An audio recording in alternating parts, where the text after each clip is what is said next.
Did you know that teachers pay for student supplies out of their own pockets?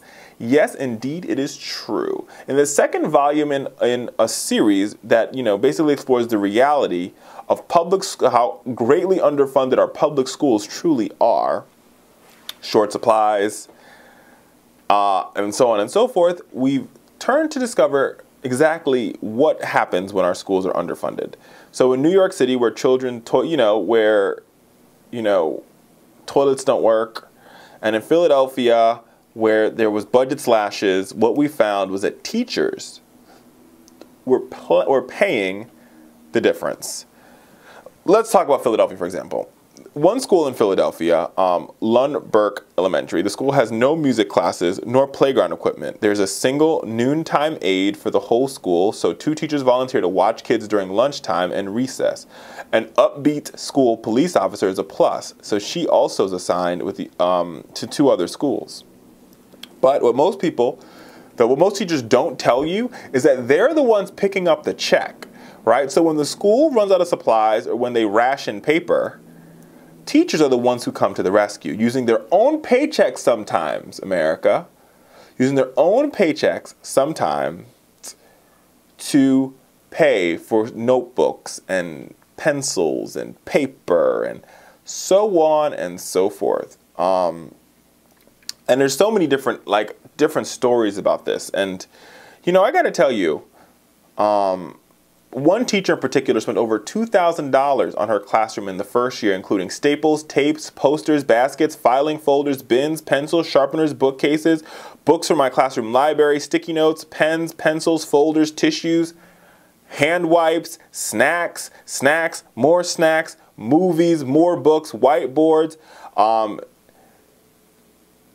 MP3 player for special ed students who need audiobooks, alarm clocks for my students who woke up late, tickets for my students for sporting games, more books, more teaching books, printer paper, notebooks, markers, colored pencils, colored paper. $2,000 a year when they have such a small salary. And here's my thing on this. So people say that public schools don't work. Oh, public schools aren't working. Maybe public schools aren't getting the funding they need to work. And providing private alternatives isn't the answer, right? Like providing private alternatives or building up charter schools or building up vouchers isn't going to be the answer. What we need to do is make sure that every kid, no matter where they live, has a good neighborhood public school to go to. The last election showed us that all Americans agree with us on this one. And it's about damn time, America, for us to really start supporting our public school teachers. Why do we continue to villainize, right, our teachers and our firefighters and our public service employees and our nurses, these people that help us? Like, how fucked up is this country that we choose to demonize those individuals who care for us the most, right? When you get sick, you go to the emergency room and the first person you see is a nurse. When your kids need an education, you go to a schoolhouse and the first thing you see is a teacher. When you need to get your garbage picked up, the first thing you see is a garbage man. When it snows outside, the first thing you see is a public service employee making sure those snow streets are plowed. How are they the enemy? When did they become the enemy? Folks in this country, the far right, have done everything in their power to make these people the enemy.